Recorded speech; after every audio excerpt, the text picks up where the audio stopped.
ಎಲ್ಲರಿಗೂ ನಮಸ್ಕಾರ. ಈ ವಿಡಿಯೋದಲ್ಲಿ ನಾವು ಓವೆಲ್ಸ್, ಕಾನ್ಸೋನೆಂಟ್ಸ್ ಹಾಗೂ ಆರ್ಟಿಕಲ್ಸ್ ಎ, ಆ್ಯನ್ ಮತ್ತು ದ ಇದ್ರ ಬಗ್ಗೆ ತಿಳ್ಕೊಳ್ಳೋಣ. ಇಂಗ್ಲಿಷ್ ಆಲ್ಫಾಬೆಟ್ಸ್ನಲ್ಲಿ 26 ಅಕ್ಷರಗಳಿವೆ. ಈ ಅಕ್ಷರಗಳನ್ನು ಎರಡು ರೀತಿಯಾಗಿ ಡಿವೈಡ್ ಮಾಡ್ಬೋದು. ಒಂದನೇದು ಓವೆಲ್ಸ್, ಎರಡನೆಯದು ಕಾನ್ಸೋನೆಂಟ್ಸ್. ಹಾಗಾದರೆ ಓವೆಲ್ಸ್ ಅಂದರೆ ಏನು? What are vowels? Vowels are independent speech sounds that do not require the help of any other letters to be pronounced. So vowels ಅಂದರೆ ಸ್ವತಂತ್ರವಾಗಿ ಉಚ್ಚಾರಣೆ ಮಾಡುವಂಥ ಒಂದು ಅಕ್ಷರಗಳು, ಶಬ್ದಗಳು. ಇದಕ್ಕೆ ಬೇರೆ ಯಾವುದೇ ಅಕ್ಷರದ ಒಂದು ಅವಶ್ಯಕತೆ ಇರೋದಿಲ್ಲ. ಸೊ ಒಂದೇ ಅಕ್ಷರವನ್ನು ಸ್ವತಂತ್ರವಾಗಿ ನಾವು ಉಚ್ಚಾರಣೆ ಮಾಡಬಹುದು ಅಂತ. ಹಾಗಾದರೆ ವೋವೆಲ್ಸ್ ಎಷ್ಟಿದೆ? ಅವು ಯಾವ್ಯಾವುದು? Vowels are 5. So 5 vowels. ಕನ್ನಡದಲ್ಲಿ ಓವೆಲ್ಸ್ ಏನಂತ ಕರಿತೀವಿ ಅಂದರೆ ಸ್ವರಗಳು. ಸ್ವತಂತ್ರವಾಗಿ ಉಚ್ಚಾರಣೆ ಮಾಡುವಂತಹ ಒಂದು ಅಕ್ಷರಗಳನ್ನು ಏನಂತ ಕರಿತೀವಿ ಅಂದರೆ ಸ್ವರಗಳು. ಸೊ ಇಂಗ್ಲೀಷಲ್ಲಿ ಅದನ್ನೇ ನಾವು ಓವೆಲ್ಸ್ ಅಂತ ಕರಿತೀವಿ. ಹಾಗಾದರೆ ಇಂಗ್ಲೀಷಲ್ಲಿರುವ 5 ಓವೆಲ್ಸ್ ಯಾವ್ಯಾವುದು? A, E, I, O, U. What are consonants? Consonants ಅಂದರೆ ಏನು? ಕನ್ನಡದಲ್ಲಿ ಅದನ್ನು ವ್ಯಂಜನಗಳು ಅಂತ ಕರಿತೀವಿ. Consonants are the fundamental speech sounds that are produced by obstructing the breath and they cannot be pronounced without the help of vowels. So ಇಲ್ಲಿ consonants ಅಂದರೆ ವ್ಯಂಜನಗಳು. ಕನ್ನಡದಲ್ಲೂ ನಿಮ್ಗೆ ಗೊತ್ತಿರೋ ಹಾಗೆ ವ್ಯಂಜನೆಗಳಿಗೆ ಸ್ವರ ಸೇರಿ ಅದು ಅಕ್ಷರ ಆಗುತ್ತೆ. ಅದೇ ರೀತಿಯಾಗಿ ಕಾನ್ಸೋನೆಂಟ್ಸ್ ಕೂಡ ಅಷ್ಟೇ. ಇಲ್ಲಿ ಏನಾಗುತ್ತೆ ಅಂದರೆ ಇವು ಫಂಡಮೆಂಟಲ್ ಸ್ಪೀಚ್ ಸೌಂಡ್ಸು. ಇವು produced by abstracting the breathe. ಹೇಗೆ ಅಕ್ಷರಗಳು ಉತ್ಪತ್ತಿಯಾಗುತ್ತೆ ನಮ್ಮ ಬಾಯಿಂದ ಅಂತಂದರೆ ಅಬ್ಸ್ಟ್ರಾಕ್ಟಿಂಗ್ ದ ಬ್ರೀತ್. ಸೊ ಉಸಿರು, ನಮ್ಮ ಉಸಿರು ಯಾವುದು ತಡೆ ಹಿಡಿಯುತ್ತೆ ನಮ್ಮ ಉಸಿರನ್ನು ಅಂತಂದರೆ ನಾಲಿಗೆ ಆಗಿರ್ಬೋದು, ನಮ್ಮ ತುಟಿ ಆಗಿರಬಹುದು, ಅಥವಾ ನಮ್ಮ ಹಲ್ಲುಗಳಿಂದ ಏನಾಗುತ್ತೆ ಅಂದರೆ ಆ ಒಂದು ಅಕ್ಷರನ ಪ್ರೊನೌನ್ಸ್ ಮಾಡುವಾಗ ಆ ಒಂದು ಉಸಿರನ್ನೊಂದು ತಡೆ ಹಿಡಿಯುತ್ತೆ. ಜೊತೆಗೆ ಇವನ್ನು ನಾವೇನು ಮಾಡೋಕ್ಕಾಗಲ್ಲ ಅಂತಂದರೆ ಓವೆಲ್ಸ್ ಇಲ್ಲದೆ ಈ ಒಂದು ಲೆಟರ್ಸನ್ನು ಪ್ರೊನೌನ್ಸ್ ಮಾಡೋದಕ್ಕೆ ಆಗೋದಿಲ್ಲ. ಸೊ ಓವೆಲ್ಸ್ನ ಸಹಾಯದಿಂದ ಈ ಒಂದು ಅಕ್ಷರಗಳನ್ನು ನಾವು ಪ್ರೊನೌನ್ಸ್ ಮಾಡ್ತೀವಿ. ಕಾನ್ಸೋನೆಂಟ್ಸ್ ಎಷ್ಟಿದೆ ಅಂತಂದರೆ 21. Consonants are 21. ಹಾಗಾದರೆ ಅವು ಯಾವ್ಯಾವುದು? B, C, D, F, G, H, J, K, L, M, N, P, Q, R, S, T, V, W, X, Y, Z. So ಈ ರೀತಿಯಾಗಿ ಪ್ರೊನೌನ್ಸ್ ಮಾಡಬೇಕಾಗುತ್ತೆ. ಇದ್ರ ಜೊತೆಗೆ ನಾವು ಇನ್ನೂ ಒಂದ್ರ ಬಗ್ಗೆ ತಿಳ್ಕೊಳ್ಳೋಣ. ಅದು ಯಾವುದು ಅಂತಂದರೆ ಆರ್ಟಿಕಲ್ಸ್. ಸೊ ಇಂಗ್ಲೀಷಲ್ಲಿ ಆರ್ಟಿಕಲ್ ಅನ್ನೋದು ಒಂದಿದೆ. ಏನಾಗಂದರೆ ಆರ್ಟಿಕಲ್ ಅಂತಂದರೆ articles are words placed before nouns to specify if they are general or unique. So ಇಲ್ಲಿ ಆರ್ಟಿಕಲ್ಸ್ ಅನ್ನೋದು ವರ್ಡ್ಸು. ಅದು ಯಾವುದ್ರ ಮುಂದೆಗಡೆ ಇಡ್ತೀವಿ ತೊಗೊಂಡೋಗಿ ಅಂತಂದರೆ, ಅಥವಾ ಯಾವುದ್ರ ಮುಂದೆಗಡೆ ಬರಿತೀವಿ ಅಂತಂದರೆ ನೌನ್ಸ್, ನಾಮಪದಗಳು ಅಂತ ಹೇಳ್ತೀವಿ. ನಾಮ ಅಂದರೆ ಹೆಸರು ಇರುವಂತಹ ಒಂದು ಪದಗಳ ಮುಂದೆ ಇಡ್ತೀವಿ. ಏನಕ್ಕೆ ಇಡ್ತೀವಿ ಅಂತಂದರೆ ಅದು ಆ ವರ್ಡು ಕಾಮನ್ ವರ್ಡ್ ಅಥವಾ ಜನರಲ್ ವರ್ಡ್ ಅಥವಾ ಯೂನಿಕ್, ಅದೊಂದು ವಿಶಿಷ್ಟ ಪದನ ಅಂತ ತಿಳ್ಕೊಳ್ಳೋದಕ್ಕೋಸ್ಕರ ನಾವೇನು ಮಾಡ್ತೀವಿ ಅಂದರೆ ಆ ಒಂದು ಆರ್ಟಿಕಲ್ಸನ್ನು ಇಡ್ತೀವಿ. ಹಾಗಾದರೆ ಯಾವ್ಯಾವುದು articles? There are 3 articles. The, A, an. ಈ 3 ವರ್ಡ್ಸ್ ಕೂಡ ಆರ್ಟಿಕಲ್ಸ್. ಆರ್ಟಿಕಲ್ಸಲ್ಲಿ 2 ವಿಧ. ಒಂದು ಡೆಫಿನೆಟ್ ಆರ್ಟಿಕಲ್, ಇನ್ನೊಂದು ಇನ್ಡೆಫಿನೆಟ್ ಆರ್ಟಿಕಲ್. ಸೊ ಇಲ್ಲಿ ದ ಅನ್ನೋದು ಡೆಫಿನೆಟ್ ಆರ್ಟಿಕಲ್. ಇದನ್ನು ಯಾವುದ್ರ ಮುಂದೆಗಡೆ ಯೂಸ್ ಮಾಡ್ತೀವಿ, ಯಾವ ಒಂದು ನೌನ್ಸ್ ಮುಂದೆ ಯೂಸ್ ಮಾಡ್ತೀವಿ ಅಂದರೆ ಫಾರ್ ಸ್ಪೆಸಿಫಿಕ್ ನೌನ್ಸ್, ಒಂದು ನಿರ್ದಿಷ್ಟ ನಾಮಪದಗಳ ಮುಂದೆ ಮಾತ್ರ ಇದನ್ನು ಬಳಸ್ತೀವಿ. ಎ, ಆ್ಯನ್ ಅನ್ನೋದು ಇನ್ಡೆಫಿನೆಟ್ ಆರ್ಟಿಕಲ್.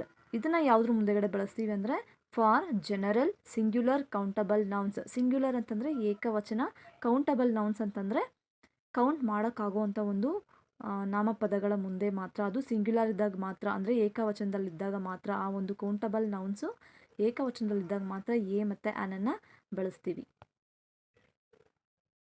ಈಗ ಡೆಫಿನೆಟ್ ಆರ್ಟಿಕಲ್ ಬಗ್ಗೆ ತಿಳ್ಕೊಳ್ಳೋಣ. ನಾನು ಆವಾಗಲೇ ಹೇಳಿದೆ, ಡೆಫಿನೆಟ್ ಆರ್ಟಿಕಲ್ ದ ಅನ್ನೋದು, ದ ಅಥವಾ ದಿ ಅಂತಲೂ ಪ್ರೊನೌನ್ಸ್ ಮಾಡ್ತೀವಿ. ದಿ ಅನ್ನೋದು ಅಥವಾ ದ ಅನ್ನೋದು ಒಂದು ಡೆಫಿನೆಟ್ ಆರ್ಟಿಕಲ್. ಇದನ್ನು ಯಾವಾಗ ಯೂಸ್ ಮಾಡ್ತೀವಿ? Used before singular or plural nouns to refer to a specific item or group known to both the speaker and the listener. So the ಅನ್ನೋ ವರ್ಡನ್ನು ಎಲ್ಲಿ ಬಳಸ್ತೀವಿ ಅಂತಂದರೆ before singular or plural nouns, ಏಕವಚನ ಅಥವಾ ಬಹುವಚನ ನಾಮಪದ ಬಂದಾಗ ಮಾತ್ರ ನಾವೇನು ಮಾಡ್ತೀವಿ, ಅಲ್ಲಿ ದಾನ ಯೂಸ್ ಮಾಡ್ತೀವಿ. ಅದು ಆ ವಸ್ತುವಿನ ಬಗ್ಗೆ ನಮಗೆ ಕರೆಕ್ಟಾಗಿ ಗೊತ್ತಿದ್ದಾಗ ಮಾತ್ರ, ಇದೇ ವಸ್ತು ಅಂತ ಗೊತ್ತಿದ್ದಾಗ, ಜೊತೆಗೆ ಇಲ್ಲಿ ಮಾತನಾಡುವವರು ಮತ್ತು ಕೇಳಿಸ್ಕೊಳ್ಳುವವರು ಆ ವಸ್ತುವಿನ ಬಗ್ಗೆ ತಿಳಿದಿದ್ದಾಗ ಮಾತ್ರ, ಇಬ್ಬರಿಗೂ ಆ ವಸ್ತುವಿನ ಬಗ್ಗೆ ಗೊತ್ತಿದ್ದಾಗ ಮಾತ್ರ ನಾವಲ್ಲಿ ದ ಅನ್ನೋ ವರ್ಡನ್ನು ಯೂಸ್ ಮಾಡ್ತೀವಿ.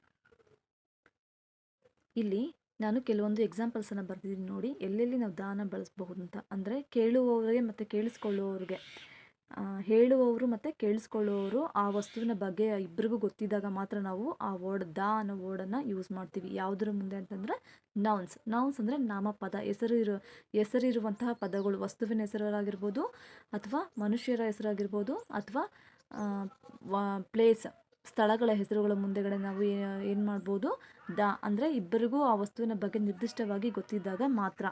ಎಕ್ಸಾಂಪಲ್ಸ್ ಯಾವ್ಯಾವುದು ಅಂತಂದರೆ the east, the door, the movie, the company, the sun, the Taj Mahal, the teacher, the dog, the red pen, the last question, the man, the phone, the museum, the window, the keys, the principal, the chief minister. The principal, the chief minister. ನಾನು ಇಲ್ಲಿ ಕೆಲವೊಂದು ಉದಾಹರಣೆಗಳನ್ನು, ಎಕ್ಸಾಂಪಲ್ಸನ್ನು ಬರ್ತಿದ್ದೀನಿ. So East ಬಗ್ಗೆ ಇವಾಗ ನಮಗೆ East ಅಂದರೆ ಯಾವುದು ಅಂತ ಕರೆಕ್ಟಾಗಿ ಗೊತ್ತಿರುತ್ತೆ, ಅದಕ್ಕೆ ನಾವು ಅದ್ರ ಮುಂದೆಗಡೆ ದಾನ ಯೂಸ್ ಮಾಡ್ತೀವಿ. ನಿರ್ದಿಷ್ಟವಾಗಿ ಇದೇ ದಿಕ್ಕು ಅಂತ ನಮಗೆ ಗೊತ್ತಿರುತ್ತೆ.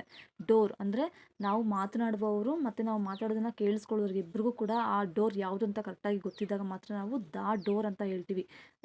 ಅಕಸ್ಮಾತ್ ಅದು ನಮಗೆ ಯಾವ ಡೋರ್, ಎಕ್ಸಾಂಪಲ್ 10 ಡೋರ್ ಇರುತ್ತೆ, 10 ಡೋರಲ್ಲಿ ಯಾವ ಡೋರ್ ಅಂತ ಗೊತ್ತಿಲ್ಲದೆ ಇದ್ದಾಗ ನಾವು ಏನಂತ ಯೂಸ್ ಮಾಡ್ತೀವಿ ಅಂದರೆ ಎ ಡೋರ್ ಅಂತ ಹೇಳ್ತೀವಿ, ಓಪನ್ ಎ ಡೋರ್ ಅಂತ ಹೇಳ್ತೀವಿ.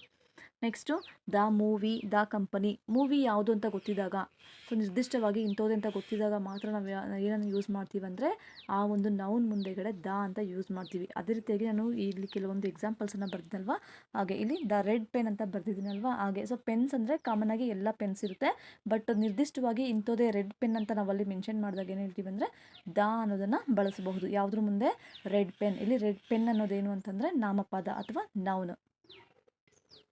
Next indefinite article. ನಾನು ಆವಾಗಲೇ ಹೇಳಿದೆ ಇಂಡೆಫಿನೆಟ್ ಆರ್ಟಿಕಲ್ 2, ಎ ಮತ್ತು ಆ್ಯನ್. ಸೊ ಮೊದಲನೇದಾಗಿ ಎನ ಯಾವಾಗ ಯೂಸ್ ಮಾಡ್ತೀವಿ, used before singular countable nouns that begin with a consonant sound. So ನಾನು ಆವಾಗಲೇ ತಾನೇ ಹೇಳಿದೆ ಯಾವ್ಯಾವುದು ಕಾನ್ಸೋನೆಂಟ್ ಅಂದ್ಬಿಟ್ಟು ಅಂತ. ಮತ್ತೊಂದು ಸರಿ ನೋಡೋಣ ಯಾವ್ಯಾವುದು ಕಾನ್ಸೋನೆಂಟ್ಸ್ ಅಂತ. B, C, D, F, G, H, J, K, L, M, N, P, Q, R, S, T, V, W, X, Y, Z. ಎನ್ನು ಯಾವಾಗ ಯೂಸ್ ಮಾಡ್ತೀವಿ ಅಂದರೆ ಆ ಒಂದು ನೌನು ಸಿಂಗ್ಯುಲರ್ ಇದ್ದಾಗ, ಜೊತೆಗೆ ಅದು ಕೌಂಟಬಲ್ ನೌನ್. ಕೌಂಟಬಲ್ ಅಂದರೆ the things which we count. ಯಾವ ಥಿಂಗ್ಸನ್ನು ನಾವು ಕೌಂಟ್ ಮಾಡೋದಕ್ಕಾಗುತ್ತೋ ಅವೆಲ್ಲ ಕೂಡ countable nouns. Example bag. So ಒಂದು ರೂಮಲ್ಲಿ 10 ಬ್ಯಾಗ್ಸ್, 15 ಬ್ಯಾಗ್ಸ್ ಅಥವಾ 20, 500 ಇದ್ರೂ ಕೂಡ ನಾವು ಕೌಂಟ್ ಮಾಡೋಕ್ಕಾಗುತ್ತೆ. ಅದನ್ನು ಏನಂತ ಕರಿತೀವಿ ಅಂತಂದರೆ ಕೌಂಟಬಲ್ ನೌನ್ಸ್ ಅಂತ ಕರಿತೀವಿ. ಅಂದರೆ ಯಾವುದನ್ನು ಕೌಂಟ್ ಮಾಡೋಕ್ಕಾಗುತ್ತೋ ಅವೆಲ್ಲ ಕೌಂಟಬಲ್ ನೌನ್ಸ್. ಅದು ಕೂಡ ಸಿಂಗ್ಯುಲರಲ್ಲಿ ಇದ್ದಾಗ ಮಾತ್ರ. ಎಕ್ಸಾಂಪಲ್ ಬ್ಯಾಗ್ ಅನ್ನೋದು ಸಿಂಗ್ಯುಲರ್ ಮತ್ತು ಕೌಂಟ್ ಮಾಡೋಕ್ಕಾಗುವಂಥದ್ದು. ಅದ್ರ ಮುಂದೆಗಡೆ ಮಾತ್ರ ನಾವು ಏನನ್ನು ಯೂಸ್ ಮಾಡ್ಬೋದು, ಏನ ಯೂಸ್ ಮಾಡ್ಬೋದು. ಅಕಸ್ಮಾತ್ ಅಲ್ಲಿ ಬ್ಯಾಗ್ಸ್ ಅಂತಿದ್ರೆ ಅದು ಫ್ಲೂರಲ್ ಅಂತ ಆಗುತ್ತೆ, ಆವಾಗ ಅಲ್ಲಿ ನಾವು ಅದನ್ನ ಎ ಅಂತ ಯೂಸ್ ಮಾಡೋಕ್ಕಾಗಲ್ಲ. ಸೊ ಈ ಒಂದು ರೂಲ್ಸನ್ನು ನೀವು ಚೆನ್ನಾಗಿ ಗಮನಿಸಬೇಕು. ಆ ಒಂದು ನೌನು ಸಿಂಗ್ಯುಲರ್ ಆಗಿರಬೇಕು, ಜೊತೆಗೆ ಕೌಂಟಬಲ್ ನೌನ್ ಆಗಿರಬೇಕು. And that begin with a consonant sound. ನಾನು ಇವಾಗ ತಾನೇ ಕಾನ್ಸೋನೆಂಟ್ಸ್ ಯಾವ್ಯಾವುದು ಹೇಳಿದೆ. ಸೊ ಬಿ ಇಂದ ಬಿ ಅನ್ನೋದು consonant letter. So bag, a bag. ಕೆಲವೊಂದು ಎಕ್ಸಾಂಪಲ್ಸನ್ನು ಬರ್ತಿದ್ದೀನಿ, ಇಲ್ಲಿ ನೋಡೋಣ. A bus, a car, a dog, a fan, a goat, a hen, a jug, a king, a lemon, a monkey, a nest, a parrot, a queen, a rose, a ship, a train, a vase, a watch, a Xmas tree, a zip, a university. So ಇಲ್ಲಿ ಯಾಕೆ A university, ಏನ ಆ ಅಂತಾನೆ sound ಮಾಡ್ತೀವಿ, ಲೆಟರನ್ನು ಹೇಳೋವಾಗ A ಅಂತ ಹೇಳ್ತೀವಿ. ಅದ್ರದ್ದು ಹೇಗೆ ಸೌಂಡ್ ಮಾಡುತ್ತೆ ಅಂದರೆ ಆ ಯೂನಿವರ್ಸಿಟಿ. ಇಲ್ಲಿ ಯು ಅನ್ನೋದು ಓವೆಲ್ ಆಗಿದ್ರು ಕೂಡ ಯಾಕೆ ಎ ಬರ್ದಿದ್ದೀವಿ ಅಂತಂದರೆ ಯು ಇಲ್ಲಿ ಯಾವ ರೀತಿ ಸೌಂಡ್ ಮಾಡ್ತಾ ಇದೆ ಅಂತಂದರೆ ಯು ಥರ ಸೌಂಡನ್ನು ಮಾಡ್ತಾ ಇದೆ ಅಂದ್ಬಿಟ್ಟು. ಇಲ್ಲಿ ಊ ಥರ ಸೌಂಡ್ ಮಾಡ್ತಾ ಇಲ್ಲ, ಯು ಥರ ಸೌಂಡ್ ಮಾಡ್ತಾ ಇದೆ. ಅದಕ್ಕೆ ಅದು ಕಾನ್ಸೋನೆಂಟ್ ಸೌಂಡನ್ನು ಮಾಡ್ತಾ ಇರೋದಕ್ಕೋಸ್ಕರ ಅಲ್ಲಿ ನಾವು ಎ ಯೂನಿವರ್ಸಿಟಿ ಅಂತಲೇ ಹೇಳ್ತೀವಿ. Next use. ಇಲ್ಲಿ ಕೂಡ ಅಷ್ಟೇ ಯು ಯಾ ಬರುತ್ತಲ್ವ, ಯಾ ಕೊಂಬು ಯು ಬರುತ್ತಲ್ವ. ಸೊ ಆ ಯು ಥರ ಕನ್ನಡದಲ್ಲಿ ಬರ್ದಾಗ ಗೊತ್ತಾಗುತ್ತೆ ನಮಗೆ ಆ ಲೆಟರ್ ಯಾವ ಥರ ಬರುತ್ತೆ ಅಂತ, ಯು. ಸೊ ಅದಕ್ಕೆ ಎ ಯೂಸ್ ಅಂತ. ಎ ಯುರೋಪ್, ಇಲ್ಲಿ ಕೂಡ ಅಷ್ಟೇ ಯುರೋಪನ್ನು ಕನ್ನಡದಲ್ಲಿ ಬರೆದಾಗ ಯಾಗೆ ಏನಾಗುತ್ತೆ ಕೊಂಬು ದೀರ್ಘ ಕೊಡ್ತಿರಲ್ವಾ, ಸೊ ಅದೇ ರೀತಿಯಾಗಿ ಯುರೋಪ್ ಅಂತ ಬರುತ್ತೆ. ಜೊತೆಗೆ ಯೂನಿಕಾರ್ನ್, ಇಲ್ಲಿ ಅಷ್ಟೇ ಯು ಅಂತಲೇ ಬರುತ್ತೆ. ಸೊ ಇಲ್ಲಿ ನಾನು ಬರೋದು ತೋರಿಸ್ತೀನಿ ನೋಡಿ ಏನು ಬರುತ್ತೆ ಅಂದ್ಬಿಟ್ಟು ಅಂತ.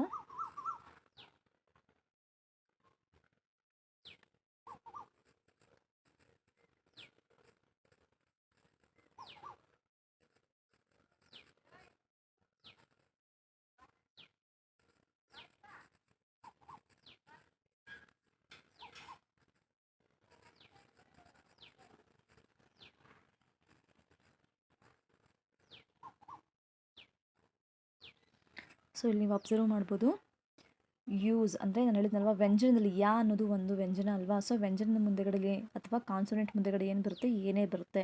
ನಾವು ಇದನ್ನ ಪ್ರೊನೌನ್ಸ್ ಮಾಡ್ತೀವಿ ಏನಾಗುತ್ತೆ, ಇಲ್ಲಿ ಯು ಅಂತಲೇ ಬರ್ತಾ ಇದೆಯಲ್ವಾ, ಅದಕ್ಕೋಸ್ಕರ ನಾವು ಇದು ಓವೆಲ್ ಆಗಿದ್ರು ಕೂಡ ಅದ್ರ ಮುಂದೆಗಡೆ ಏನು ಬರ್ತೀವಿ, ಎ ಅನ್ನ ಮಾತ್ರ ಬರ್ತೀವಿ. ನೆಕ್ಸ್ಟು ಆ್ಯನ್ ಅನ್ನೋದು ಕೂಡ ಒಂದು ಇಂಡೆಫಿನೆಟ್ ಆರ್ಟಿಕಲ್. ಇಂಡೆಫಿನೆಟ್ ಅಂದರೆ ಅನಿರ್ದಿಷ್ಟ, ಅಂದರೆ ನಿರ್ದಿಷ್ಟವಾಗಿ ಗೊತ್ತಿಲ್ಲದೆ ಇರೋವಾಗ, ಆ ವಸ್ತು ಬಗ್ಗೆ ಗೊತ್ತಿಲ್ಲದೆ ಇರೋವಾಗ ನಾನು ಹೇಳಿದ್ದೀನಿ ಎ ಮತ್ತು ಆ್ಯನನ್ನು ಯೂಸ್ ಮಾಡ್ತೀವಿ. ಎ ಯಾವಾಗ ಯೂಸ್ ಮಾಡ್ತೀವಿ ಅಂತಂದರೆ ಕಾನ್ಸೋನೆಂಟ್ ಸೌಂಡ್ ಇಂದ ಸ್ಟಾರ್ಟ್ ಆಗೋ ವರ್ಡ್ಸ್ ಮುಂದೆಗಡೆ ಯೂಸ್ ಮಾಡ್ತೀವಿ.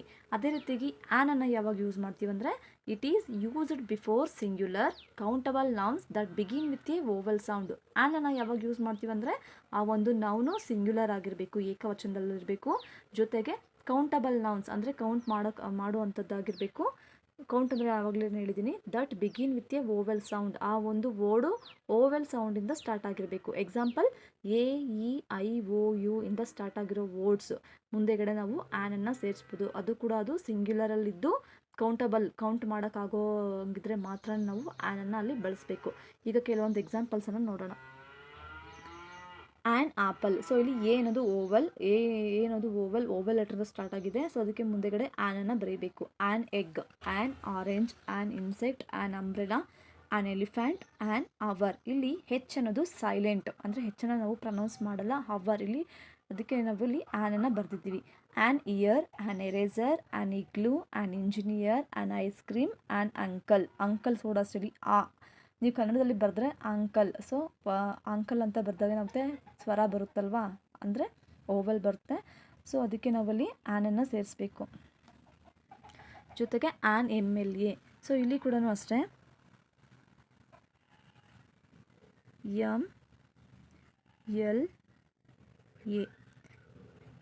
MLA. ಸೊ ಇಲ್ಲಿ ಎ ಅನ್ನೋದು ಸ್ವರ ಅಂದರೆ ಓವಲ್, ಇಲ್ಲಿ ಅಷ್ಟೇ ಎ ಅನ್ನೋದು ಸ್ವರ ಓವೆಲ್ ಅಲ್ವಾ. ಅದಕ್ಕೋಸ್ಕರ ನಾವಿಲ್ಲಿ ಎಮ್ ಅಂತ, ಇದು ಕಾನ್ಸೋನೆಂಟ್ ಆಗಿದ್ರು ಕೂಡ ಅದನ್ನ ಪ್ರೊನೌನ್ಸ್ ಮಾಡಿದಾಗ ಯಾವ ಅಕ್ಷರ ನಮಗೆ ಯಾವ ಸೌಂಡ್ ಕೇಳಿಸ್ತಿದೆ ಅಂತಂದರೆ ಎ, ಸ್ವರದ ಸೌಂಡ್ ಕೇಳಿಸ್ತದೆ. ಇಲ್ಲಿ ಕೂಡ ಸ್ವರದ ಸೌಂಡ್ ಕೇಳಿಸ್ತದೆ. ಅದಕ್ಕೆ ನಾವು ಅದ್ರ ಮುಂದೆಗಡೆ ಆ್ಯನ್ MLA, ಆ್ಯನ್ MA ಅಂತಾನೆ ಬರೀಬೇಕು. ಜೊತೆಗೆ ಆ್ಯನ್ ಆನರ್, ಇಲ್ಲಿ ಕೂಡ ಅಷ್ಟೇ ಹೆಚ್ಚು ಸೈಲೆಂಟ್ ಆಗಿರುತ್ತೆ. ಅದಕ್ಕೆ ನಾವು ಅಲ್ಲಿ ಆ್ಯನ್ ಅಂತ ಬರೀಬೇಕು.